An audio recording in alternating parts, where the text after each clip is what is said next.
এই মুহূৰ্তৰ আটাইতকৈ ডাঙৰ খবৰ ঢিঙৰ জঘন্য ধৰ্ষণ কাণ্ডৰ আন দুই অভিযুক্ত দুই নৰপিশাচ হে দুই নৰপিশাচক গ্ৰেপ্তাৰ কৰিবলৈ সক্ষম হৈছে নগাঁও আৰক্ষীয়ে অসম সংখ্যালঘু সংগ্ৰাম পৰিষদৰ সহযোগত নগাঁও আৰক্ষীয়ে গ্ৰেপ্তাৰ কৰিবলৈ সক্ষম হৈছে ঢিঙৰ জঘন্য ধৰ্ষণ কাণ্ডৰ দুই নৰপিশাচ এই দুটা ফৰিদুল ইছলাম আৰু গুলাপুদ্দিন পুনৰবাৰ কৈছো এই দুই নৰপিশাচ পাখণ্ড ধৰ্ষণকাৰী ফৰিদুল ইছলাম আৰু গুলাপুদ্দিনক গ্ৰেপ্তাৰ কৰিবলৈ সক্ষম হৈছে নগাঁও আৰক্ষী এই দুই ধৰ্ষণকাৰী নৰপিশাচ পাখণ্ড পলাতক হৈ আছিল আৰক্ষীৰ চকুত ধুলি দি পলাতক হৈ আছিল ইয়াৰ পিছতে অসম সংখ্যালঘু সংগ্ৰাম পৰিষদৰ সহযোগত অসম আৰক্ষী নাগালেণ্ডৰ পৰা ধৰি আনে এই দুই নৰপিশাচ ফৰিদুল ইছলাম আৰু গুলাপুদ্দিনক এই মুহূৰ্তৰ এই ডাঙৰ খবৰ লৈ চেনিটক্সৰ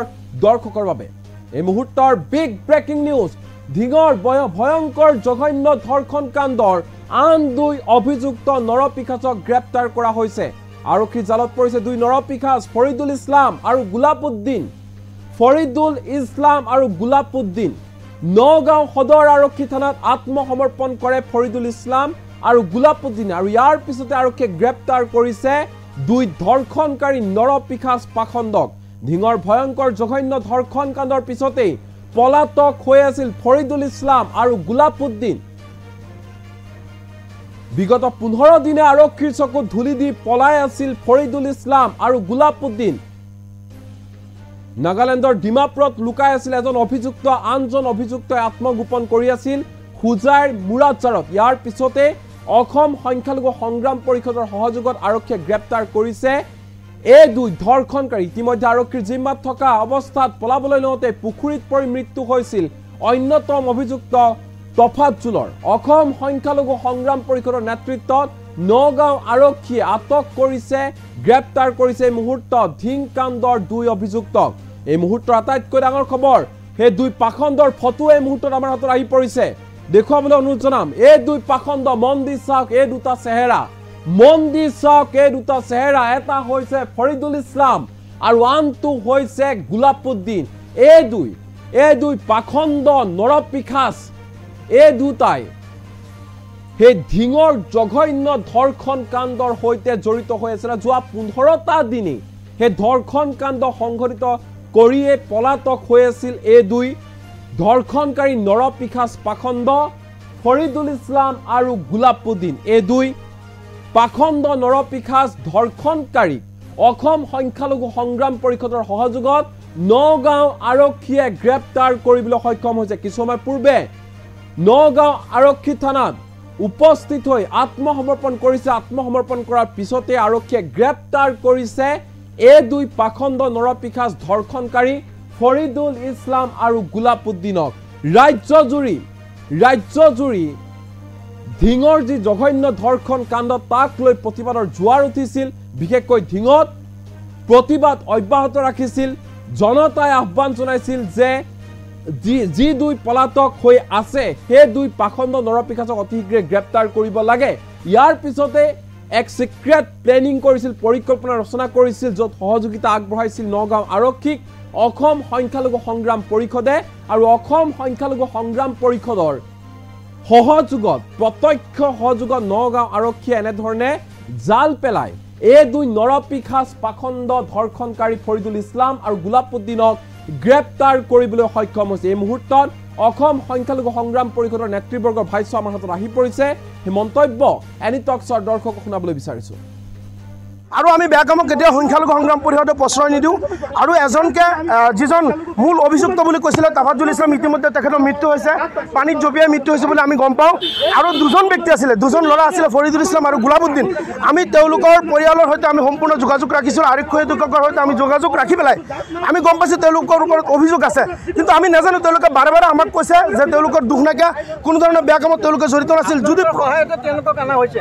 100% আমি কৈছোঁ আমি আলোচনা কৰি পেলাই আনি দিছোঁ দিছোঁ, কিন্তু কথা হ'ল ইয়াত যাতে কোনো ধৰণৰ যাতে উল্টা পুল্টা কোনো হেৰি নহয়। যদি তেওঁলোকে প্ৰকৃতাৰ্থত যদি দোষী হয় তেওঁলোকে শাস্তি হওক, আমাৰ কোনো অসুবিধা নাই। যদি তেওঁলোক ইয়াৰ লগত জড়িত নাই ভালকৈ তদন্ত কৰিব লাগে।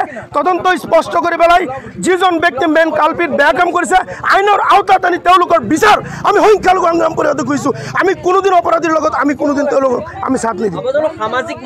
সামাজিকভাৱে আপোনালোকে সংখ্যালঘু হিচাপে সহায় কৰিছে? কোনো সংখ্যালঘু আমি সংখ্যালঘু সংগ্ৰাম পৰিষদে প্ৰশ্ৰয় নিদিওঁ।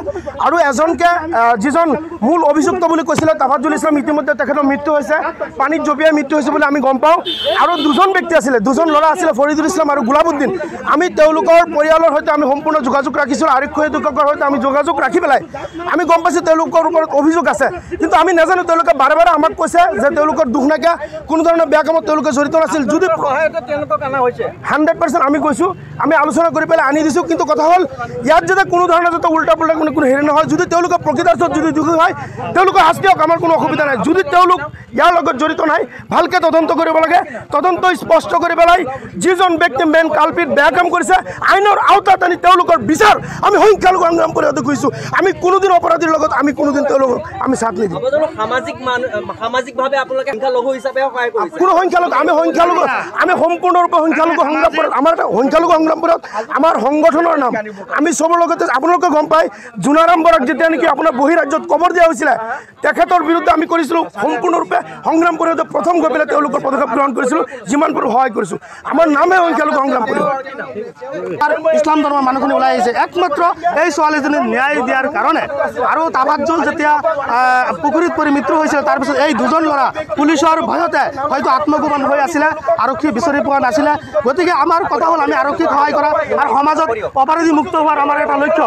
গতিকে পৰিয়ালে আমাৰ লগত যোগাযোগ কৰিছে আৰু আমি পৰিয়ালৰ লগত যোগাযোগ কৰি যোৱা ৰাতি নাগালেণ্ডৰ পৰা আৰু মৰিগাঁৱৰ পৰা দুজন ল'ৰাক ফৰিদুল আৰু গোলাপ হুছেইনক আমি উঠাই পেলাই আমি আৰক্ষীৰ লগত যোগাযোগ কৰি ইতিমধ্যে আৰক্ষীৰ হাতত আমি সমজাই দিছোঁ।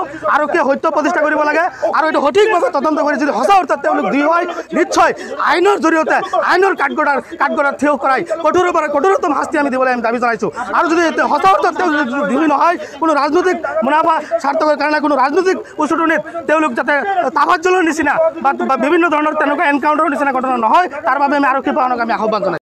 আমি বেয়া কামক কেতিয়াও সংখ্যালঘু সংগ্ৰাম পৰিষদে প্ৰশ্ৰয় নিদিওঁ। আৰু এজনকে যিজন মূল অভিযুক্ত বুলি কৈছিলে তাফাজ্জুল ইছলাম, ইতিমধ্যে তেখেতৰ মৃত্যু হৈছে, পানীত জঁপিয়াই মৃত্যু হৈছে বুলি আমি গম পাওঁ। আৰু দুজন ব্যক্তি আছিলে, দুজন ল'ৰা আছিলে, ফৰিদুল ইছলাম আৰু গোলাবুদ্দিন। আমি তেওঁলোকৰ পৰিয়ালৰ সৈতে আমি সম্পূৰ্ণ যোগাযোগ ৰাখিছোঁ। আৰক্ষী অধীক্ষকৰ সৈতে আমি যোগাযোগ ৰাখি পেলাই আমি গম পাইছোঁ তেওঁলোকৰ ওপৰত অভিযোগ আছে, কিন্তু আমি নাজানো। তেওঁলোকে বাৰে বাৰে আমাক কৈছে যে তেওঁলোকৰ দুখ নাইকিয়া, কোনো ধৰণৰ বেয়া কামত তেওঁলোকে জড়িত নাছিল। যদি 100% আমি কৈছোঁ, আমি আলোচনা কৰি পেলাই আনি দিছোঁ, কিন্তু কথা হ'ল ইয়াত যাতে কোনো ধৰণৰ যাতে উল্টা পুল্টা কোনো হেৰি নহয়। যদি তেওঁলোকে প্ৰকৃতাৰ্থত যদি দোষী হয় তেওঁলোকে শাস্তি হওক, আমাৰ কোনো অসুবিধা নাই। যদি তেওঁলোক ইয়াৰ লগত জড়িত নাই ভালকৈ তদন্ত কৰিব লাগে। তদন্ত স্পষ্ট কৰি পেলাই যিজন ব্যক্তি মেইন কালপিত বেয়া কাম কৰিছে আইনৰ আওতাত আনি তেওঁলোকৰ বিচাৰ আমি সংখ্যালঘু সংগ্ৰাম পৰিষদে কৈছোঁ। আমি কোনোদিন অপৰাধীৰ লগত আমি কোনোদিন তেওঁলোকক আমি চাথ নিদিওঁ। সামাজিকভাৱে আপোনালোকে সংখ্যালঘু হিচাপে সহায় কৰিছে? কোনো সংখ্যালঘু আমি সংখ্যালঘু আমি সম্পূৰ্ণৰূপে সংখ্যালঘু সংগ্ৰাম পৰিষদ। আমাৰ এটা সংখ্যালঘু সংগ্ৰাম পৰিষদ আমাৰ সংগঠনৰ নাম। আমি চবৰ লগতে আপোনালোকে গম পায় জোনাৰাম বৰাক যেতিয়া নেকি আপোনাৰ বহিৰাজ্যত কবৰ দিয়া হৈছিলে তেখেতৰ বিৰুদ্ধে আমি কৰিছিলোঁ সম্পূৰ্ণৰূপে সংগ্ৰাম পৰিষদে প্ৰথম গৈ পেলাই তেওঁলোকৰ পদক্ষেপ গ্ৰহণ কৰিছিলোঁ, যিমান পাৰোঁ সহায় কৰিছোঁ। আমাৰ নামে সংখ্যালঘু সংগ্ৰাম পৰিষদ। ইছলাম ধৰ্মৰ মানুহখিনি ওলাই আহিছে একমাত্ৰ এই ছোৱালীজনীক ন্যায় দিয়াৰ কাৰণে। আৰু তাফাজ্জুল যেতিয়া পুখুৰীত পৰি মৃত্যু হৈছিল তাৰপিছত এই দুজন ল'ৰা পুলিচৰ ভয়তে হয়তো আত্মগোপন হৈ আছিলে, আৰক্ষী বিচাৰি পোৱা নাছিলে। গতিকে আমাৰ কথা হ'ল আমি আৰক্ষীক সহায় কৰা আৰু সমাজত অপৰাধী মুক্ত হোৱাৰ আমাৰ এটা লক্ষ্য। গতিকে পৰিয়ালে আমাৰ লগত যোগাযোগ কৰিছে আৰু আমি পৰিয়ালৰ লগত যোগাযোগ কৰি যোৱা ৰাতি নাগালেণ্ডৰ পৰা আৰু মৰিগাঁৱৰ পৰা দুজন ল'ৰাক ফৰিদুল আৰু গোলাপ হুছেইনক আমি উঠাই পেলাই আমি আৰক্ষীৰ লগত যোগাযোগ কৰি ইতিমধ্যে আৰক্ষীৰ হাতত আমি সমজাই দিছোঁ। আৰক্ষীয়ে সত্য প্ৰতিষ্ঠা কৰিব লাগে আৰু এইটো সঠিকভাৱে তদন্ত কৰি যদি সঁচা অৰ্থত তেওঁলোক দুই হয় নিশ্চয় আইনৰ জৰিয়তে আইনৰ কাঠগড়াত থিয় কৰাই কঠোৰৰ পৰা কঠোৰতম শাস্তি আমি দিবলৈ আমি দাবী জনাইছোঁ। আৰু যদি সঁচা অৰ্থত তেওঁ দুই নহয়, কোনো ৰাজনৈতিক মুনাফা স্বাৰ্থকৰ কাৰণে কোনো ৰাজনৈতিক উচটনিত তেওঁলোক যাতে তাফাজ্জুলৰ নিচিনা বা বিভিন্ন ধৰণৰ তেনেকুৱা এনকাউণ্টাৰৰ নিচিনা ঘটনা নহয়, তাৰ বাবে আমি আৰক্ষী প্ৰশাসনক আমি আহ্বান জনাইছোঁ। আমি নাগালেণ্ড ডিমাপুৰৰ পৰা আমি আনিছোঁ। আৰু আমি বেয়া কামক কেতিয়াও সংখ্যালঘু সংগ্ৰাম পৰিষদে প্ৰশ্ৰয় নিদিওঁ আৰু এজনকে যিজন মূল অভিযুক্ত বুলি কৈছিলে তাফাজ্জুল ইছলাম ইতিমধ্যে তেখেতৰ মৃত্যু হৈছে পানীত জঁপিয়াই মৃত্যু হৈছে বুলি আমি গম পাওঁ আৰু দুজন ব্যক্তি আছিলে দুজন ল'ৰা আছিলে ফৰিদুল ইছলাম আৰু গোলাবুদ্দিন আমি তেওঁলোকৰ পৰিয়ালৰ সৈতে আমি সম্পূৰ্ণ যোগাযোগ ৰাখিছোঁ আৰক্ষী অধীক্ষকৰ সৈতে আমি যোগাযোগ ৰাখি পেলাই আমি গম পাইছোঁ তেওঁলোকৰ ওপৰত অভিযোগ আছে কিন্তু আমি নাজানো তেওঁলোকে বাৰে বাৰে আমাক কৈছে যে তেওঁলোকৰ দুখ নাইকিয়া কোনো ধৰণৰ বেয়া কামত তেওঁলোকে জড়িত নাছিল যদি 100% আমি কৈছোঁ আমি আলোচনা কৰি পেলাই আনি দিছোঁ কিন্তু কথা হ'ল ইয়াত যাতে কোনো ধৰণৰ যাতে উল্টা পুল্টা কোনো হেৰি নহয় যদি তেওঁলোকে প্ৰকৃতাৰ্থত যদি দোষী হয় তেওঁলোকৰ শাস্তি হওক আমাৰ কোনো অসুবিধা নাই যদি তেওঁলোক ইয়াৰ লগত জড়িত নাই ভালকৈ তদন্ত কৰিব লাগে তদন্ত স্পষ্ট কৰি পেলাই যিজন ব্যক্তি মেইন কালপিত বেয়া কাম কৰিছে আইনৰ আওতাত আনি তেওঁলোকৰ বিচাৰ আমি সংখ্যালঘু সংগ্ৰাম পৰিষদে কৈছোঁ আমি কোনোদিন অপৰাধীৰ লগত আমি কোনোদিন তেওঁলোকক আমি সাথ নিদিওঁ সামাজিকভাৱে আপোনালোকে সংখ্যালঘু হিচাপে সহায় কৰিছে কোনো সংখ্যালঘু আমি সম্পূৰ্ণৰূপে সংখ্যালঘু সংগ্ৰাম পৰিষদ আমাৰ সংখ্যালঘু সংগ্ৰাম পৰিষদ আমাৰ সংগঠনৰ নাম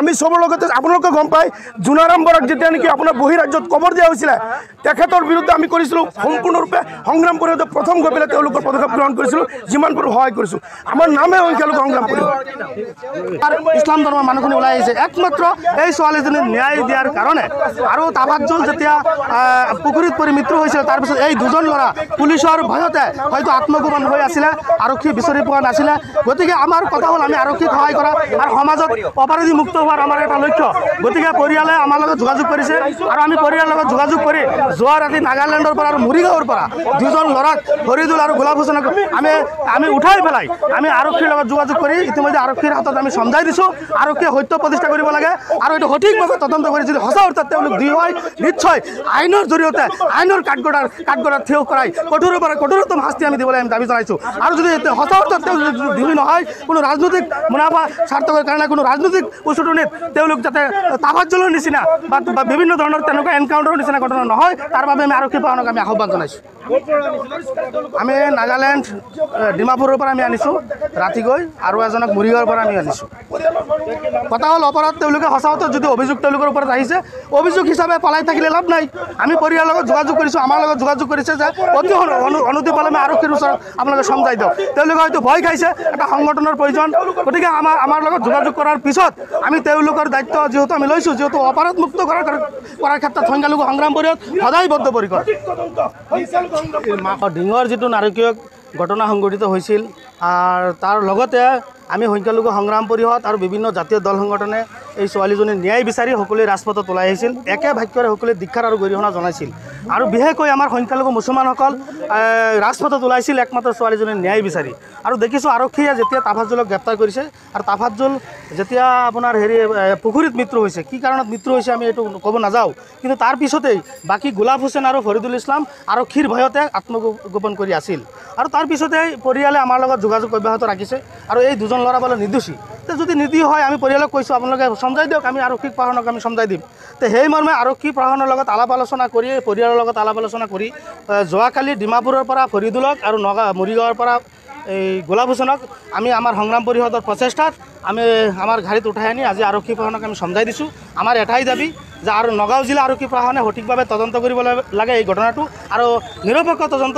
কৰিব লাগে আৰু সত্য প্ৰতিষ্ঠা হ'ব লাগে আৰু যদি সঁচা অৰ্থত এই ল'ৰা দুটা এই ক্ষেত্ৰত জড়িত আছে তেনেহ'লে আইনৰ ক্ষেত্ৰত আইনী প্ৰক্ৰিয়াত যে কঠোৰৰ পৰা কঠোৰতম শাস্তি হ'ব লাগে আৰু আৰক্ষীৰ হাতত যাতে কোনো ধৰণৰ ব্যৱস্থা মানে আইনী ব্যৱস্থা নহয় আৰু তেনেকুৱা ব্যৱস্থা কৰিবলৈ আমি সংগ্ৰাম পৰিষদে দাবী জনাইছোঁ আৰু আপোনালোকে জানে যে সংখ্যালঘু সংগ্ৰাম পৰিষদ অপৰাধ মুক্ত কৰাৰ ক্ষেত্ৰত বিভিন্ন সময়ত আমি সজাগতা সভা পাতিছোঁ ৰাইজৰ লগত মত বিনিময় কৰিছোঁ অপৰাধ সমাজত থাকিব নালাগে আৰু অপৰাধৰ কোনো ধৰ্ম নাই অপৰাধৰ কোনো ধৰণৰ জাত ভেদ নাই অপৰাধী হয় আৰু অপৰাধৰ নামত ধৰ্মীয় মেৰুকৰণ যাতে কোনেও নকৰে তাৰ বাবে আমি সময়ে আমি আহ্বান জনাইছোঁ আৰু ডিঙৰ ঘটনালৈ বহুতেই আমি দেখিছোঁ একাংশ মুছলমান আমাৰ সংখ্যালঘু অধ্যত ৰাইজক বিভিন্ন ধৰণৰ তাৎসল্য কৰি বিভিন্ন ধৰণৰ কথা কৈছে গতিকে আমি আজি মুছলমান হিচাপে আমি এই ঘটনাত আমি লজ্জিত পাইছোঁ সেইকাৰণে আমি এই পদক্ষেপ লৈছোঁ যাতে আইনী ব্যৱস্থা হয় যদি সঁচা অৰ্থত তেওঁলোক দুই হয় আৰক্ষীয়ে তদন্তৰ ভিত্তিত আৰু আদালতত যাতে এনেকুৱা শাস্তি হয় যি শাস্তিৰ জৰিয়তে কোনোদিন আৰু এনেকুৱা ঘটনা সংঘটিত নহয় আৰু যদি সঁচা অৰ্থত এই ল'ৰা দুটা যদি দুহী নহয় আমি আৰক্ষী প্ৰশাসনক আমি আহ্বান জনাইছোঁ ল'ৰা দুটাৰ ভৱিষ্যত যাতে নষ্ট নহয় তেওঁলোকৰ ল'ৰা ছোৱালী আছে মাক দেউতাক আছে পৰিয়াল আছে তেনেকুৱা ঘটনা যাতে সংঘটিত নহয় যি ঘটনাকাৰে একাংশ একাংশই বাহবা ল'ব আৰু একাংশৰ পৰিয়াল বৰবাদ হ'ব আৰু কিছুমানৰ চকুৰ পৰা চকুৰ পানী হ'ব। হয়, ডিমাপুৰৰ চেণ্ট্ৰেল জেলৰ সন্মুখৰ পৰা ফৰিদুলক আমি উঠাবলৈ আমি সক্ষম হৈছোঁ। আৰু চুল কাটে, আমাৰ ল'ৰা চুল কাটি পেলাই ঘৰত সোমাই আছিল আৰ ইমান বল খেলিয়ে থাকে, ৰাতিপৰা শুয়ে আছে। আমাৰ ল'ৰা কিনো কৰা নাই, আমাৰ ল'ৰা ভাল ল'ৰা। এইটো ভয় লাগে, এইটো লগৰ ল'ৰা যে মৰিছে, সেইটো কাৰণে ভয়ৰ কাৰণে পলাই গেল। আমি লৈ আইছোঁ, ছাৰেৰা লৈ আহিছে। এছ পি ছাৰৰ লৈ আহিছে, এছ পি ছাৰে কৈ দিছে লৈ আহিছে। জানের বয়ে বলাইছে, জানের বয়ে মানুষ আমরা দিচ্ছি, আমরা আমার পুত কোনো দোষ দিছি না। ফরিদুল ইসলাম আমার পুতে কোনো দোষ করছে না। এলাকা আইনে খারাপ পাইতেছে, তা আমার পুত যদি দোষ করছে না, আমি আইনে এলাকা আইনে রাখতে দিচ্ছি। আমি বেয়া কামক কেতিয়াও সংখ্যালঘু সংগ্ৰাম পৰিষদে প্ৰশ্ৰয় নিদিওঁ আৰু এজনকে যিজন মূল অভিযুক্ত বুলি কৈছিলে তাফাজ্জুল ইছলাম, ইতিমধ্যে তেখেতৰ মৃত্যু হৈছে, পানীত জঁপিয়াই মৃত্যু হৈছে বুলি আমি গম পাওঁ। আৰু দুজন ব্যক্তি আছিলে, দুজন ল'ৰা আছিলে, ফৰিদুল ইছলাম আৰু গুলাবুদ্দিন। আমি তেওঁলোকৰ পৰিয়ালৰ সৈতে আমি সম্পূৰ্ণ যোগাযোগ ৰাখিছোঁ। আৰক্ষী অধীক্ষকৰ সৈতে আমি যোগাযোগ ৰাখি পেলাই আমি গম পাইছোঁ তেওঁলোকৰ ওপৰত অভিযোগ আছে, কিন্তু আমি নাজানো। তেওঁলোকে বাৰে বাৰে আমাক কৈছে যে তেওঁলোকৰ দুখ নাইকিয়া, কোনো ধৰণৰ বেয়া কামত তেওঁলোকে জড়িত নাছিল। যদি 100% আমি কৈছোঁ, আমি আলোচনা কৰি পেলাই আনি দিছোঁ, কিন্তু কথা হ'ল ইয়াত যাতে কোনো ধৰণৰ যাতে উল্টা পুল্টা কোনো হেৰি নহয়। যদি তেওঁলোকে প্ৰকৃতাৰ্থত যদি দোষী হয়, তেওঁলোকে শাস্তি হওক, আমাৰ কোনো অসুবিধা নাই। যদি তেওঁলোক ইয়াৰ লগত জড়িত নাই, ভালকৈ তদন্ত কৰিব লাগে। তদন্ত স্পষ্ট কৰি পেলাই যিজন ব্যক্তি মেইন কালপিত বেয়া কাম কৰিছে, আইনৰ আওতাত আনি তেওঁলোকৰ বিচাৰ আমি সংখ্যালঘু সংগ্ৰাম পৰিষদে কৈছোঁ। আমি কোনোদিন অপৰাধীৰ লগত আমি কোনোদিন তেওঁলোকক আমি চাথ নিদিওঁ। সামাজিকভাৱে আপোনালোকে সংখ্যালঘু হিচাপে সহায় কৰিছে? কোনো সংখ্যালঘু, আমি সম্পূৰ্ণৰূপে সংখ্যালঘু সংগ্ৰাম পৰিষদ। আমাৰ এটা সংখ্যালঘু সংগ্ৰাম পৰিষদ আমাৰ সংগঠনৰ নাম। আমি চবৰ লগতে আপোনালোকে গম পায়, জোনাৰাম বৰাক যেতিয়া নেকি আপোনাৰ বহিৰাজ্যত কবৰ দিয়া হৈছিলে, তেখেতৰ বিৰুদ্ধে আমি কৰিছিলোঁ সম্পূৰ্ণৰূপে সংগ্ৰাম পৰিষদে প্ৰথম গৈ পেলাই তেওঁলোকৰ পদক্ষেপ গ্ৰহণ কৰিছিলোঁ, যিমান পাৰোঁ সহায় কৰিছোঁ। আমাৰ নামে সংখ্যালঘু সংগ্ৰাম পৰিষদ। ইছলাম ধৰ্মৰ মানুহখিনি ওলাই আহিছে একমাত্ৰ এই ছোৱালীজনীক ন্যায় দিয়াৰ কাৰণে। আৰু তাফাজ্জুল যেতিয়া পুখুৰীত পৰি মৃত্যু হৈছিল, তাৰপিছত এই দুজন ল'ৰা পুলিচৰ ভয়তে হয়তো আত্মগোপন হৈ আছিলে, আৰক্ষী বিচাৰি পোৱা নাছিলে। গতিকে আমাৰ কথা হ'ল আমি আৰক্ষীক সহায় কৰা আৰু সমাজত অপৰাধী মুক্ত হোৱাৰ আমাৰ এটা লক্ষ্য। গতিকে পৰিয়ালে আমাৰ লগত যোগাযোগ কৰিছে আৰু আমি পৰিয়ালৰ লগত যোগাযোগ কৰি যোৱা ৰাতি নাগালেণ্ডৰ পৰা আৰু মৰিগাঁৱৰ পৰা দুজন ল'ৰাক ফৰিদুল আৰু গোলাপ হুছেইনক আমি উঠাই পেলাই আমি আৰক্ষীৰ লগত যোগাযোগ কৰি ইতিমধ্যে আৰক্ষীৰ হাতত আমি সমজাই দিছোঁ। আৰক্ষীয়ে সত্য প্ৰতিষ্ঠা কৰিব লাগে আৰু এইটো সঠিকভাৱে তদন্ত কৰি যদি সঁচা অৰ্থত তেওঁলোক দুই হয়, নিশ্চয় আইনৰ জৰিয়তে আইনৰ কাঠগড়াত থিয় কৰাই কঠোৰৰ পৰা কঠোৰতম শাস্তি আমি দিবলৈ আমি দাবী জনাইছোঁ। আৰু যদি সঁচা অৰ্থত তেওঁলোক দুই নহয়, কোনো ৰাজনৈতিক মুনাফা স্বাৰ্থৰ কাৰণে কোনো ৰাজনৈতিক উচটনিত তেওঁলোক যাতে তাফাজ্জুলৰ নিচিনা বা বিভিন্ন ধৰণৰ তেনেকুৱা এনকাউণ্টাৰৰ নিচিনা ঘটনা নহয়, তাৰ বাবে আমি আৰক্ষী প্ৰশাসনক আমি আহ্বান জনাইছোঁ।